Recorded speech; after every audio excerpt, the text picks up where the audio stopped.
초대형 트럼프 감세 현장과 예산 삭감을 동시에 시행하려는 공화당 법안이 연방 하원에서 마침내 통과됐습니다. 공화당 하원이 통과시킨 감세 현장과 예산 삭감 법안에 따라 65세 이상 시니어들이 $4,000씩 기본 공제를 받게 되는 반면 메디케이드와 푸드 스탬프는 대폭 삭감됐습니다. 조셉 애들로 이민서비스국 국장지명자가 유학생들의 OPT, 즉 졸업 후 취업할 수 있는 선택 실무훈련 프로그램을 폐지할 방침임을 시사했습니다. 미국 내 초중등학교에서는 휴대폰 사용을 금지시키는 지역들이 2년 만에 25개 주로 급증한 것으로 나타났습니다. 워싱턴 지역의 4월 주택가격이 전달 대비 0.35% 하락한 것으로 나타났습니다. 시청자 여러분 안녕하십니까? 워싱턴 뉴스 투데이입니다. 초대형 트럼프 감세 현장과 예산 삭감을 동시에 시행하려는 트럼프 공화당 법안이 연방 하원에서 마침내 통과됐습니다. 트럼프 감세 현장과 팁소득, 오버타임 노텍스 등의 10년간 3조 8천억 달러를 투입하기 위해 메디케이드 7,150억 달러, 오바마 케어 1,050억 달러, 푸드 스탬프 3천억 달러를 삭감하기로 했습니다. 한면택 기자가 보도합니다. 트럼프 공화당의 총력전을 펴온 하나의 크고 멋진 법안이 목요일 오전 연방 하원에서 마침내 통과돼 연방 상원으로 넘겨졌으며 도널드 트럼프 대통령이 조속한 최종 승인을 독려하고 있습니다.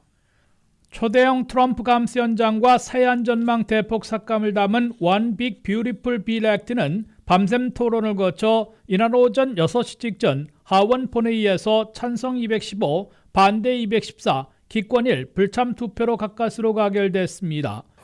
On this vote, the yeas are 215, the nays are 214, with one answering present. The bill is passed.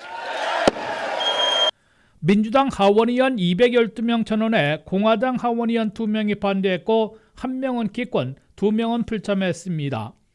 단 한 표 차이의 승부가 펼쳐졌지만 공화당 하원의원 1명이 기권하고 2명이 불참함으로써 의결 종족수를 낮춰 가결할 수 있었습니다.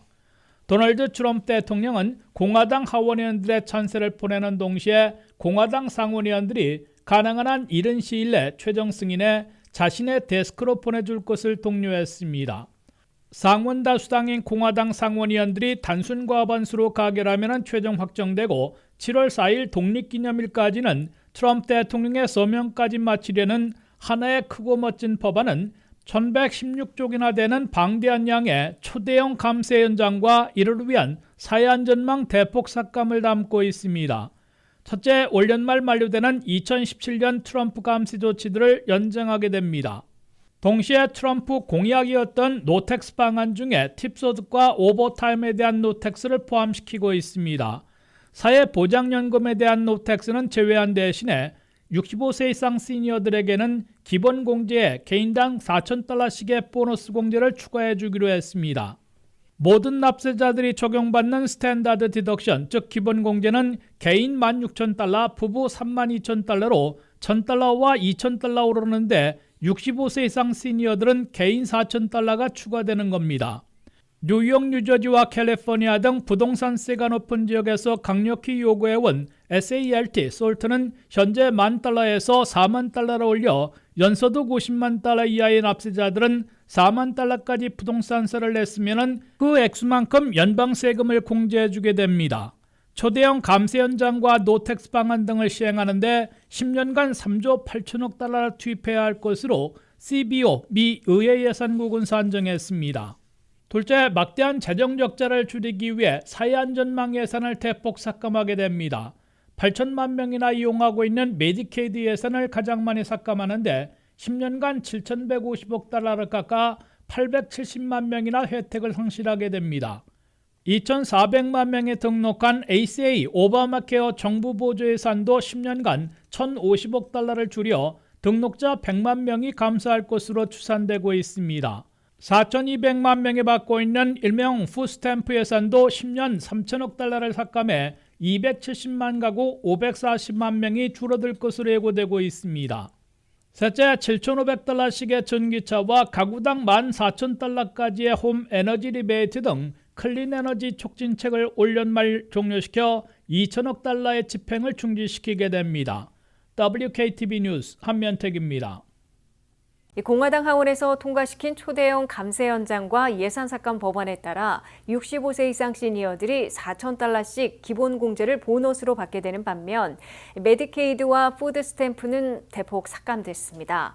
팁 소득에 의존하고 있는 400만 명 이상의 근로자들은 올해 소득분부터 4년간 팁 소득에 대해선 평균 $25,000까지 세금을 내지 않아 소득이 늘어나게 됐으나 의료와 식품 지원에서는 대거 상실에 희비가 갈릴 것으로 보입니다. 트럼프 공화당이 사실상 확정하고 있는 초대형 감세 연장과 예산삭감 법안에 따라 트럼프 2기 임기인 2025년부터 2028년까지 수천만 명이 세금과 소득, 복지 혜택에서 큰 변화를 겪게 됐습니다.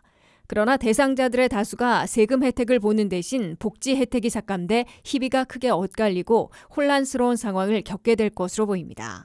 65세 이상 시니어들은 사회보장연금 노텍스가 빠진 대신 스탠다드 디덕션, 즉 기본공제에서 보너스 공제로 $4,000씩 더 적용받게 됩니다. 이에 따라 연소득 개인 $75,000, 부부 $150,000 이하인 65세 이상 시니어들은 기본공제를 선택해 개인 $16,000, 부부 $32,000를 받는 동시에 65세 이상 개인 1인당 $4,000를 추가하게 됩니다. 조인트 세금 보고하는 부부가 모두 65세 이상일 경우 $32,000에서 $8,000를 더해 $40,000까지 기본공제로 세금을 내지 않게 됩니다. 부부 중 한 사람만 65세 이상이면 기본공제 $32,000에서 $4,000를 추가하게 됩니다. 이 시니어 보너스 기본공제는 올해 소득분부터 2028년까지 4년간 실시됩니다.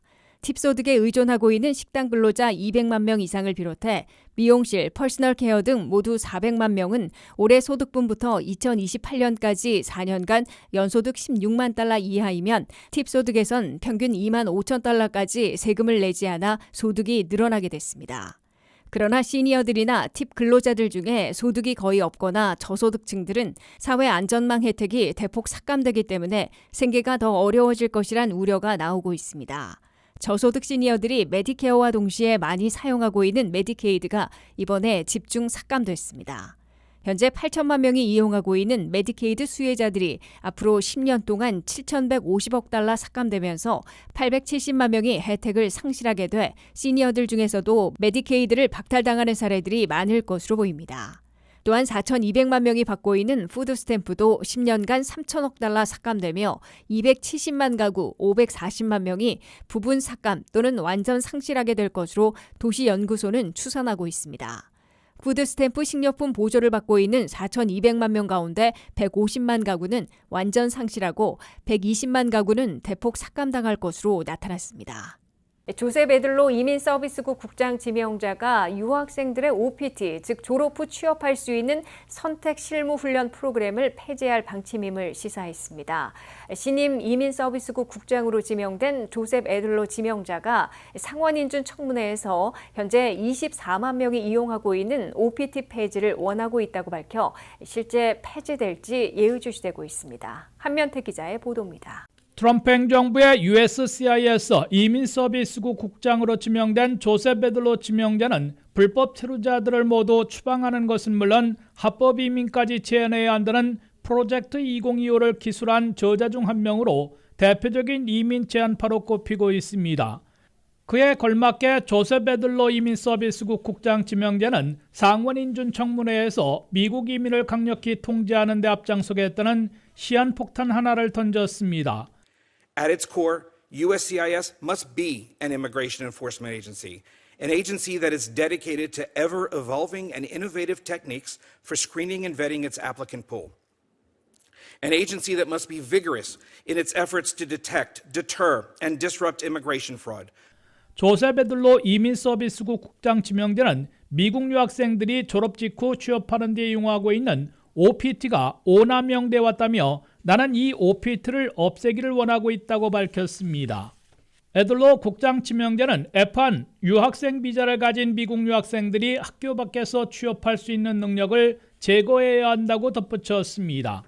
미국 유학생들은 대학이나 대학원을 졸업하며 미국에 남으려 해도 H-1B 전문직 취업 비자 취득이 매우 어렵기 때문에 OPT로 불리는 선택 실습훈련 프로그램을 활용하고 있습니다. 대학이나 대학원을 졸업하며 OPT를 신청해 승인받으면 일반 전공자들은 12개월 1년 동안, 스템 첨단 분야 전공자들은 36개월 3년 동안 취업할 수 있어 미국 내에서 돈을 벌며 체류할 수 있고, 그 기간 중 H-1B 전문직 취업 비자 등 장기 체류 비자를 시도하고 있습니다. 현재 미국 대학과 대학원을 졸업한 직후 OPT를 승인받아 취업하고 있는 외국 유학생들은 일반 OPT가 16만 3,450여 명, 스템 OPT 8만 명 등 모두 24만 3천 명에 달하고 있습니다. 인도 출신 학생들이 9만 7,500명으로 가장 많고 중국 출신들이 6만 1,000여 명으로 2위인데, 큰 차이가 나는 3위는 한국 출신으로 7,700여 명을 기록하고 있습니다. 다만 애들러 이민서비스국장 지명자가 OPT를 없애기를 원하고 있다는 발언은 지명권자인 도널드 트럼프 대통령의 입장과는 상반되는 것으로 보여 실제로 OPT를 폐지할지는 아직 속단하기 어려운 것으로 보입니다. 트럼프 대통령은 미국 대학이나 대학원을 졸업하는 외국 유학생들이 자동으로 영주권을 받아야 한다며 외국 인재 우대 방침을 공언한 바 있어 OPT를 완전 없애는 데에는 반대하는 대신에 오남용을 막도록 엄격한 심사를 요구할 가능성이 높은 것으로 보입니다. WKTV 뉴스 한면택입니다. 미국 내 초중등학교에서는 휴대폰 사용을 금지시키는 지역들이 2년 만에 절반인 25개 주로 급증하고 있습니다. 민주당이나 공화당 아성 지역 할 것 없이 셀룰라폰이 어린 학생들에게는 해롭다는 공감대가 형성되면서 각 주별로 금지 법률이나 정책을 속속 채택해 시행에 돌입하고 있습니다. 미국 내 초중등학교에서는 갈수록 학생들이 셀룰라폰, 휴대폰을 사용하지 못하게 금지되고 있습니다. 미국 내 50개 주 가운데 절반인 25개 주에서 초중등학교 휴대폰 금지 법률이나 정책을 채택해 시행하고 있습니다. 2023년 플로리다가 처음으로 휴대폰 금지법을 마련한 지 2년 만에 미국 내 절반 지역으로 급속 확산되고 있음을 보여주고 있습니다. 학교에서 휴대폰 사용 금지 법률을 통과시킨 25개 주 가운데 8개 주와 워싱턴 DC는 이미 휴대폰 사용 금지 정책을 강력 시행하고 있고 16개 주는 시행을 예고하고 있습니다. 9개 주와 워싱턴 DC는 학교 전체에서 학생들의 휴대폰 사용을 전면 금지하고 있고 7개 주는 수업 시간에만 사용을 금지하고 있습니다. 플로리다는 강화법, 메릴랜드와 네브라스카, 뉴햄프셔에서는 금지법에 주지사가 서명해 곧 시행할 채비를 하고 있습니다. 선두에 섰던 플로리다는 2023년 처음에는 수업 시간에만 휴대폰 사용을 금지했다가 올해에는 초중등학교에서 수업 시간뿐만 아니라 휴식 시간, 점심 시간 등에도 모두 금지시키도록 확대했습니다. 뉴욕과 버지니아, 조지아, 캘리포니아 등 한인들이 많이 살고 있는 주 지역에서도 초등학교와 중학교, 일부는 고등학교까지 학교 안에서 휴대폰 사용을 금지시키고 있습니다. 조지아에서는 유치원부터 중학교인 8학년까지 학교에서는 휴대폰을 사용하지 못하도록 금지시키고 있습니다. 민주당이거나 공화당 아성과는 상관없이 어린 학생들에게는 휴대폰 사용이 해롭다는 공감대가 형성돼 금지법을 일사천리로 제정해 주지사의 서명을 거쳐 시행에 돌입하고 있습니다. 주지사들과 의원들, 학교 당국의 교육 전문가들은 다수가 어린 학생들에게 휴대폰을 사용하게 하면 주의력과 학습 능력이 크게 떨어지는 등 큰 악영향을 미치게 된다고 입을 모으고 있습니다.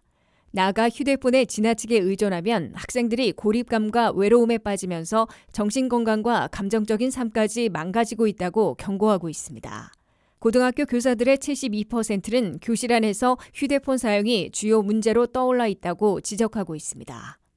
주택가격이 2022년 9월 이후 처음으로 하락했다는 지표가 나왔습니다. 워싱턴 지역의 경우 지난 4월 주택가격이 전달 대비 0.35% 하락세를 보이면서 일부 전문가들은 본격적인 시장 조정의 신호일 수 있다는 해석도 내놓고 있습니다. 김윤미 기자가 보도합니다. 주택가격이 2022년 9월 이후 처음으로 하락했다는 지표가 나왔습니다. 워싱턴 지역의 경우 지난 4월 주택가격이 전달 대비 0.35% 하락했습니다. 워싱턴 지역 주택 매매가격이 2022년 9월 이후 처음으로 전월 대비 하락하면서 시장 조정 장세가 펼쳐지고 있다는 분석도 제기됐습니다. 인터넷 부동산 업체 레드핀의 전국 50개 메트로 권역 주택 가격 지수 발표에 의하면 워싱턴 지역 4월 주택 가격은 전월 대비 0.35% 하락했습니다. 전국적으로도 50개 지역 중 25개 지역이 하락하는 등 0.1% 하락했습니다. 버지니아 비치 지역과 노스캐롤라이나 샬롯 지역은 1%까지 밀려났습니다. 워싱턴 지역과 전국 평균 모두 전월 대비 하락했지만 전년 동월 대비로는 각각 7.68%와 4.1% 상승했습니다. 레드핀은 S&P 코어 로직 케이스 슐러 주택가격 지수와 유사한 방식으로 지수를 산정하지만 이 지수보다 한 달 이상 일찍 전월 통계를 제시합니다. 전월 대비 주택가격이 하락했던 2022년 8월과 9월 사이에는 주택 모기지 이자율이 급격하게 오르면서 시장이 갑자기 냉각됐던 시기였습니다. 쉘라야르 보크아리 레드핀 수석 연구원은 바이어들이 관세 효과와 경기 침체 가능성 때문에 관망세를 보이면서 주택 수요가 줄어들었으며 주택 리스팅이 최고 5년 내 최고치를 기록하면서 가격 보합세를 이끌었다고 평가했습니다. 5월 매매 실적을 가늠할 수 있는 4월 잠정 판매 건수도 전월 대비 3.5% 하락하는 등 시장 위축 가능성이 제기되고 있습니다. 보크아리 수석 연구원은 바이어들은 최근 수년 동안 계속 상승하던 주택가격에 지쳐있기 때문에 현재의 보합세는 시장에 긍정적인 신호로 작용한다면서도 여전히 높은 주택가격 탓에 주택 구입 가능성이 단시간 내에 호전되기는 쉽지 않다고 전했습니다. 일부 지역에서는 전월 대비 큰 폭으로 상승한 곳도 있었습니다. 뉴욕 나소 카운티, 미시간 워런 카운티, 뉴욕시티의 상승률이 가장 높았습니다. WKTV 뉴스 김윤미입니다. 이상으로 워싱턴 뉴스투데이를 마치겠습니다. 시청해주신 여러분 고맙습니다.